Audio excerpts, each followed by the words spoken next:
بارے میں مجادلہ یہ صورت جو ہے وہ مدنی صورت ہے جی، ہجرت مدینہ سے ہجرت مدینہ کے بعد نازل ہوئی ہے جی، اور اس کی جو ہے وہ 22 آیات ہیں 22 آیات، اور یہ جو ہے اس کا نمبر جو ہے 58 ہے، 58 نمبر ہے 58 نمبر، یعنی تدوین کے اعتبار سے جی، اور نزول کے اعتبار سے اس کا 105 نمبر ہے، 105 105ویں نمبر پہ نازل ہوئی۔ اس سے پہلے 104 صورتیں نازل ہو چکی تھیں، جی، جی، پھر یہ نازل ہوئی، جی، لیکن تدوین کے اعتبار سے یہ 58 اس کا نمبر ہے، جی، اور اس کا نام سے مجادلہ اس لیے کہ مجادلہ کا لفظ جدل سے ہے، جدل کا معنی جھگڑا کرنا، لڑائی کرنا، اپنی بات منوانے کے لیے جھگڑنا، جی، یہ کہتے ہیں جدل۔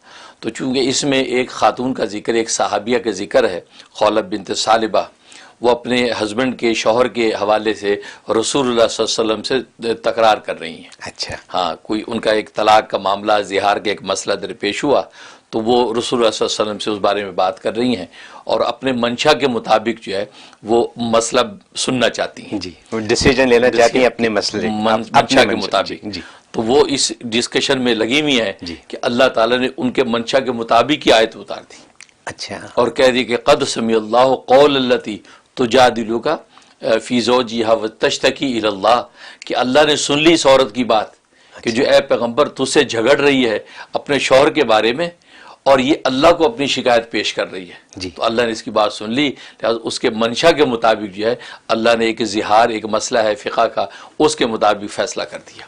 یہ بڑی زبردست بات ہے کہ جناب اللہ نے یہ بات سن لی۔ جی، حضرت عائشہ صدیقہ رضی اللہ تعالیٰ عنہ فرماتی ہیں کہ میں بھی گھر کے کونے میں بیٹھ کے سن رہی تھی جی، کہ میں اتنی بات واضح اس کی نہیں سن سکی جتنی اللہ نے اس کی بات واضح سن لی جی، اور پوری صورت سے مجادلہ اتار لی۔ جی، اس کے اندر جو ہے مناجات اعظم کا ذکر ہے، اچھا، ایک ایسی مناجات کا ذکر ہے کہ جو مناجات نہ پہلے کبھی روز زمین پہ رونما ہوئی نہ اس کے بعد قیامت تک کبھی رونما ہوگی۔ اچھا، مناجات کا مطلب ہے کہ پرائیویٹ میٹنگ، پرائیویسی میں ایک سرگوشی میں بات ہو رہی ہے دو آدمیوں کی، اس کو کہتے ہیں وہ مناجات۔ اور یہ مناجات کس نے کی؟ یہ حضرت علی مرتضیٰ شیر خدا رضی اللہ تعالیٰ عنہ نے رسول اللہ صلی اللہ علیہ وسلم کے ساتھ کی۔ سبحان اللہ، اس مناجات کا اس کے اندر ذکر ہے۔ جی، اور حضرت علی رضی اللہ عنہ خود بھی فرماتے تھے کہ یہ جو آیت ہے، اس آیت کے اوپر صرف میں نے عمل کیا، مجھ سے پہلے نہ کسی نے عمل کیا، نہ قیامت تک کوئی اس پہ عمل کر سکے گا۔ اچھا، یہ وہ واحد آیت ہے، یعنی سرگوشی والی بات، سرگوشی والی بات جو ہے، جس نوعیت کی وہ سرگوشی ہے، جی، اس نوعیت کی سرگوشی پہلے اور بعد اب روز زمین پہ ظاہر نہیں ہوگی، دوبارہ نہیں ہو سکتی۔ یہ وہ ایسی ہے۔ وہ ہوا یہ کہ رسول اللہ صلی اللہ علیہ وسلم آپ کو پتہ ہے دعوت تبلیغ میں مصروف رہتے تھے، جی، تعلیم و تعلم میں مصروف رہتے تھے، تو اجتماعی اعمال آپ کے اکثر امت کے ساتھ گزرتے۔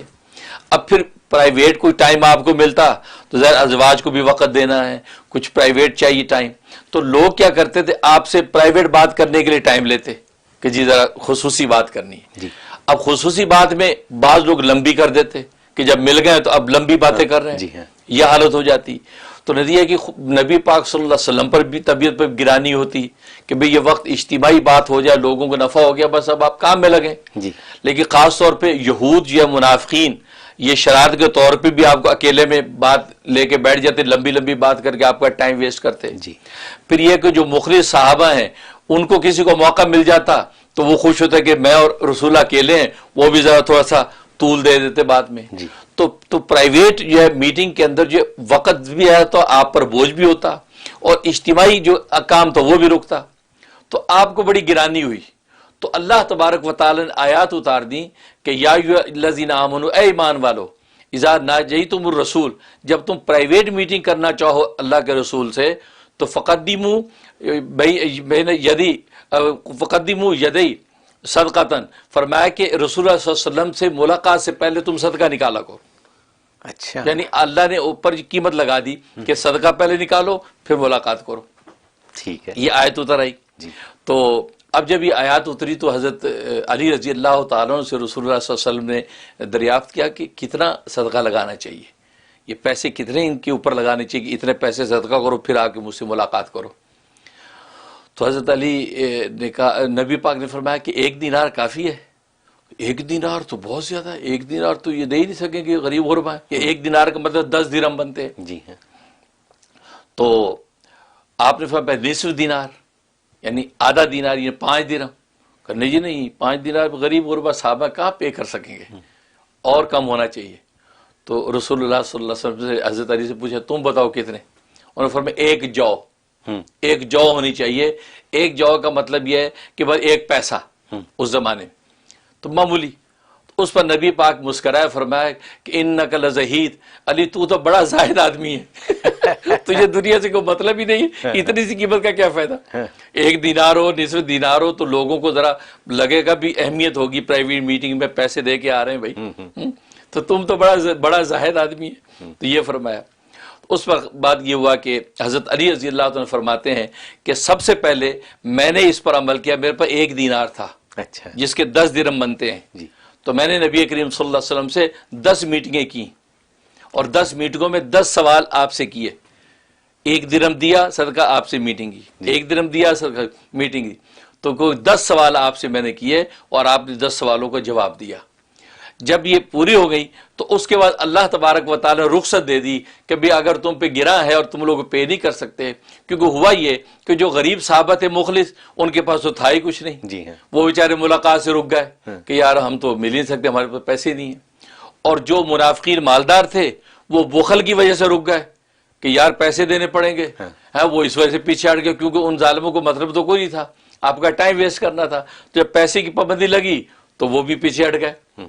تو نتیجہ یہ ہوا کہ وہ جناب اب کوئی بھی پے نہیں کر رہا، مخلص اس وجہ سے رک گئے ہے نہیں پیسے، اور منافق اس وجہ سے رک گئے کہ بخل کرنے لگے وہ. تو اللہ تبارک و تعالی ان مخلصین صحابہ کی وجہ سے حکم کو اٹھا لیا کہ فرمایا چلو اگر جو غریب غربا ہیں جو نہیں پے کر سکتے ان سے ان کو رخصت ہے، وہ بغیر اس کے بھی بات کر سکتے ہیں. تو وہ اغنیا جو مالدار ہیں ان کو چاہیے کہ وہ خرچ کریں اور رسول اللہ سے بات کریں. جی. تو یہ وہ آیت. تو حضرت علی فرماتے ہیں کہ میں نے جب یہ سارا پے کر دیا، بات چیت ہوگی، اس کے بعد منسوخ یہ آیت کا حکم منسوخ ہو گیا. تو کہا کہ میرے بعد کسی نے اس پہ عمل نہیں کیا، مجھ سے پہلے بھی نہیں کیا، تو میں واحد آدمی ہوں جسے اس آیت پہ عمل کیا. جی. آئندہ کوئی نہیں کر سکے. بالکل. اب اس میٹنگ میں آپ نے کیا سوالات کیے وہ بڑے اہم ہیں. آپ نے پہلا سوال کیا رسول اللہ صلی اللہ علیہ وسلم سے کہ اے اللہ کے رسول وفا کسے کہتے ہیں؟ تو آپ نے فرمایا کہ توحید کا اقرار اور لا الہ الا اللہ کی شہادت، اس کو وفا کہتے ہیں. سبحان اللہ. تو پھر انہوں نے پوچھا کہ جناب وہ حق کیا ہے، حق کیا ہے؟ تو یہ فساد کسے کہتے ہیں؟ آپ نے فرمایا کہ اللہ کے ساتھ کفر کرنا اور اس کے شرک کرنا یہ فساد ہے. ٹھیک. حضرت علی پوچھا کہ حق کیا ہے؟ جی. آپ فرمایا کہ اسلام حق ہے، قرآن حق ہے اور ولایت حق ہے جو تجھے ملے گی. یعنی خاتم الاولیاء جو بنا حضرت علی سے ولایت چلی ہے نا، تو اور ولایت حق ہے جو تجھے ملے گی. یہ فرمایا. اس کے بعد انہوں نے پوچھا کہ مجھ پر کیا لازم ہے؟ آپ فرمایا کہ تجھ پر اللہ اور اللہ کے رسول کی اطاعت لازم ہے. یہ کہا.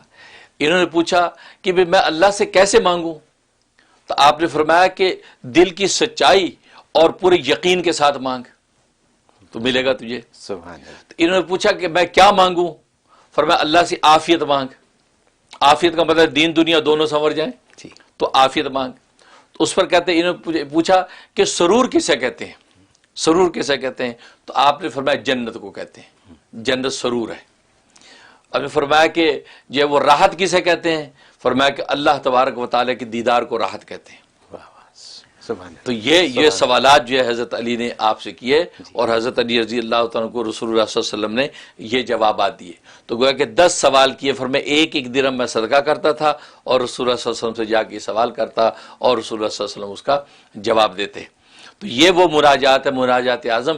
ایسی مناجات نہ پہلے کبھی ہوئی اور نہ بعد میں اب قیامت تک ہوگی، کیونکہ یہ رسول خاص نوعیت کی صدقہ دے کر بات کرتے ہیں میں نے کی اور کسی کو موقع نہیں ملا. یہ اس کے اندر ذکر ہے. اور پھر اس کے اندر جب وہ معاشرت کے احکام ذکر کیے گئے کہ معاشرت، کیونکہ ظاہر رسول اللہ صلی اللہ علیہ وسلم سے میل ملاقات کا ذکر تھا، تو معاشرت کے احکام اس صورت میں اتارے ہیں کہ محفل میں مجلس میں بیٹھو تو کس طرح بیٹھو، آنے والے کو جگہ دو. اگر کسی کے دروازے پہ گئے کھٹکھٹایا، اس نے کہا لوٹ جاؤ، بھی نہیں مل سکتے تو چپ کر کے لوٹ جاؤ. اس سے ذرا تکرار نہ کرو، جی ملنے 2 منٹ دے دیں 5 منٹ دے دیں، تو پتہ نہیں کس حال میں ہے. تو یہ سارے معاشرت کے احکام جو ہے اس کے اندر ذکر کیے گئے. کیونکہ منافقین جو ہوتے تھے اور خاص طور پہ یہود جو ہے وہ اہل اسلام کو، ایمان والوں کو تکلیف دیتے تھے. وہ یوں دیتے تھے تکلیف کہ کوئی مومن مسلمان چلا جا رہا ہے تو یہ دو تین بیٹھے تو آپس میں کانا پھوسی شروع کر دیتے اس کو دیکھ دیکھ کے جی اور انگلی کا اشارہ کرتے. وہ بیچارہ یہ سمجھتے شاید میرے بارے میں کوئی بات کر رہے ہیں, اس کو ایذا ہوتی. جی ہاں تو اللہ نے اس بات پر ڈانٹ پلائے کہ یہ کیا طریقہ ہے کہ جب دو آدمی ہوں تو آپس میں تیسرے کے سامنے اس طرح سرگوشیاں نہ کرو کہ اس کو تکلیف ہو کہ میرے بارے میں بات کر رہے ہیں. تو اس طرح کے آداب اللہ نے اس صورت کے اندر سکھائے ہیں کہ یہ مناسب نہیں ہے کہ تم یہ تیسرے کو اگنور کر کے آپس میں سرگوشیاں کرو, پھر انگلیوں کو اشارے بھی کرو. تو یہود ایذا دیتے تھے, اس سے منع کیا. تو اس کے اندر اس کو ذکر کیا, اور نام اس کا سورہ مجادلہ. جیسے میں نے بتایا وہ خاتون خولہ بنت ثعلبہ, ان کا واقعہ یہ ہوا کہ ان کے شوہر جو ہے اوس ابن صامت صحابی ہیں. یہ جو ہے خولہ بڑی خوبصورت حسین و جمیل تھی اپنے وقت میں, ظاہر پہ ان سے ان کی اولاد ہوئی. اب ذرا بڑھاپے کی طرف جب چلے گئے تو ایک مرتبہ اوس ابن صامت نے اپنی بیوی خولہ سے قربت کی خواہش کی. اچھا انہوں نے منع کر دیا کیونکہ یہ ذرا غصے والی, حسین و جمیل خوب تھی لیکن غصے والی تھی, ناز نخرے والی خوب تھی. تو ڈانٹ دیا, منع کر دیا. اس پر انہوں نے کہہ دیا انتی علیہ کزاری امی, تو مجھ پر اس طرح حرام ہے ہو گئی جیسے میری ماں کی پیٹھ مجھ پر حرام. یہ بات کہہ دی. اچھا یہ جملہ زمانہ جاہلیت میں طلاق کہلاتا تھا. طلاق ہو جاتی تو ابدی طلاق ہو جاتی تھی, دوبارہ میل ملاپ کی شکل ہی نہیں تھی. جب یہ بات کہہ دی تو اس کے بعد وہ پشیمان ہوئے کہ اوہ یہ میں نے کیا کہہ دیا, اور کہنے لگے یہ تو میں نے غلطی سی بات کہہ دی. تو یہ جو ہے خولہ جلدی سے رسول اللہ صلی اللہ علیہ وسلم کے پاس گئیں اور کہا کہ یا رسول اللہ, یہ میرے شوہر نے یہ بات کہہ دی ہے, اور اس ایسے وقت میں کہہ دی کہ میں اس وقت بوڑھی ہو رہی ہوں, میری جوانی میں نے اس پہ لٹا دی, میں نے اپنے پیٹ سے جھاڑ دیا, مطلب بچے اس کے پیدا کر دیے, میرا مال دولت کنبہ تھا وہ سب اس پہ قربان کر دیا, اب تو میرا کوئی بھی نہیں رہا. اب اس لیے یہ طلاق کے الفاظ کہہ دیے تو میں تو رسوا ہو گئی, کہاں جاؤں گی تنہا, بچوں کو لے کے کہاں پالوں گی. اگر بچے اس کے بعد چھوڑتی ہوں تو بچے ضائع ہو جائیں گے, میں اگر پالتی ہوں تو میرے پاس کچھ نہیں ان کو کھلانے کو, تو بچے مر جائیں گے, میں کیا کروں. تو رسول اللہ صلی اللہ علیہ وسلم یہ سنا, فرمایا کہ میرے علم کے مطابق طلاق ہو گئی, کیونکہ ابھی تک کوئی نیا حکم ایسا نہیں آیا, اور اس کے مطابق جو اس وقت دستور چل رہا ہے طلاق ہوگی, اب دوبارہ تم دونوں کو ملاپ نہیں ہو سکتا.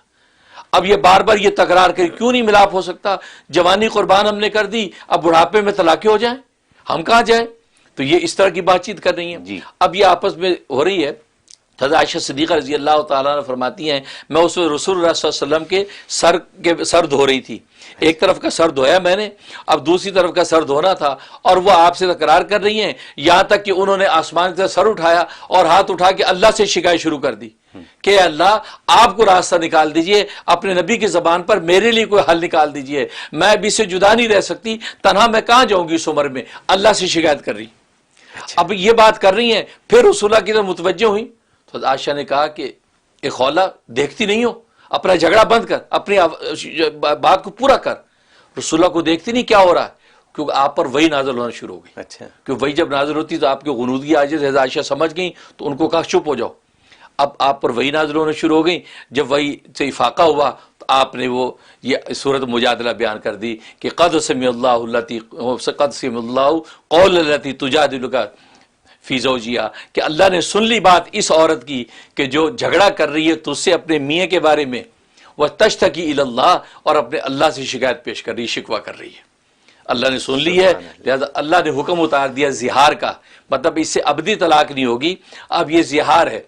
زہار کا مطلب ہے کہ پیٹ کی تشبیہ دے کر اس نے اپنے اوپر حرام کیا ہے. اب اس سے نکلنے کا طریقہ یہ ہے کہ یہ کفارہ اگر دے دیں گے, یہ میاں کفارہ دے دیں گے تو دونوں میاں بیوی بن کے رہیں.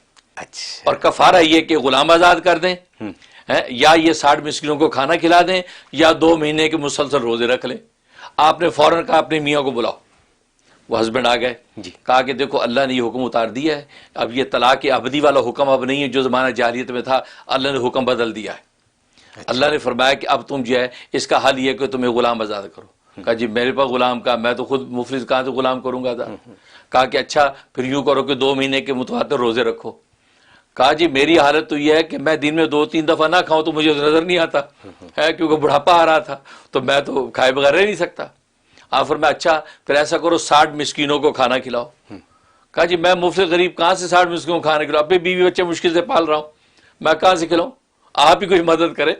تو رسول اللہ صلی اللہ علیہ وسلم نے جب وہ آپ نے مدد کی اور صحابہ نے مدد کی تو اس کے لیے اتنا کر دیا کہ انہوں نے اس نصاب کو غریبوں ادا کیا سبحان اللہ. اور اس سے وہ اس مسئلے سے نکل گئے. تو دیکھیے یہ اس کے اندر ذکر اس مجادلے میں کہ یہ ایسا مجادلہ تھا کہ اللہ تبارک و تعالیٰ نے اس کی منشا کے مطابق حکم شرعی کو بدل کے ان کے لیے حل نکال دیا اور یہ سب کے لیے تبدیل ہو چکا پھر قیامت تک کے لیے قانون بن گیا اور یہ زہار کے احکام جاری ہو گئے. سبحان اللہ. یہ صورت کے اندر کمال. سبحان اللہ. سبحان اللہ. تو اور باقی جہاں تک کسی فضائل و فوائد کا تعلق ہے اس کا پہلا فائدہ بڑا اچھا یہ ہے کہ اگر یہ کسی دو گروپوں میں یا دو لوگوں میں کوئی دشمنی عداوت پیدا ہو جائے اس کو دور کرنا مقصود ہو تو 3 مرتبہ روزانہ تلاوت کر کے تصور میں لا کے ان کے اوپر پھونک دیں اور دعا کر لیں. 41 دن پابندی سے کر لیں تو اللہ تبارک و تعالی دونوں کی عداوت آپس میں ختم کر دیتے ہیں اور جھگڑا ان کا محبت میں بدل جاتا ہے. سبحان اللہ. یہ زبردست. اور دوسرا فائدہ یہ کہ لا علاج مریض ہے, اگر جو ہے کسی ڈاکٹر نے طبیب نے لا علاج قرار دے دیا, اب اس کا حل, اور یہ شیخ الاسلام مولانا حسین احمد مدنی رحمۃ اللہ علیہ ان کا تجربہ کیا ہوا یہ عمل ہے. فرمایا کہ عصر کے بعد مریض کے پاس بیٹھ کر 3 مرتبہ اس سورت کو تلاوت کریں اور ہر ایک کے بعد اس کے اوپر دم کریں, پھونکے زور زور سے, تو روزانہ اور 41 دن پابندی سے کریں. فرمایا جیسا بھی لا علاج مریض ہوگا اللہ تبارک و تعالی اس کو شفا دے دے گے. سبحان اللہ. اور حضرت کا بارہا کا تجربہ کیا ہوا یہ ہے کہ جس مریض پہ کیا, اور آج کل ایسے کتنے امراض ہیں کہ ڈاکٹر کہتے ہیں جی بس وہ اللہ ہی کرے گا, بس, اور کینسر وغیرہ تو خاص طور پہ, تو یہ پابندی سے کر لیں, اللہ تبارک و تعالی مرض کو دور کر دیتے ہیں. اور تیسرا فائدہ یہ کہ اگر کوئی دشمن آپ کو ستا رہا ہے, تنگ کر رہا ہے, اور آپ چاہ رہے یہ دفع ہو جائے, تو اس کا طریقہ یہ کہ 3 مرتبہ اس کو تلاوت کریں, کسی بھی وقت تلاوت کر کے تھوڑی سی مٹی کے اوپر دم کریں اور مٹی اس سمت کی طرف پھینک دیں جس سمت میں وہ رہتا ہے, اس ڈائریکشن کی طرف پھینک دیں اور دعا کر لیں. اللہ تبارک و تعالی اس کی دشمنی کو جو ختم کر دیں گے, یا یہ اس شخص کو وہاں سے دفع دور کر دیں گے اور آپ کو اس کے شر سے نجات ہو جائے گی. واہ, کیا یہ بہت زبردست فائدہ اس کے دو چیزیں جو آپ نے بتائیں, یہ تو بہت ہی ضرورت کی اور زبردست چیزیں. ضرورت, بالکل اس کی ضرورت ہے یہ.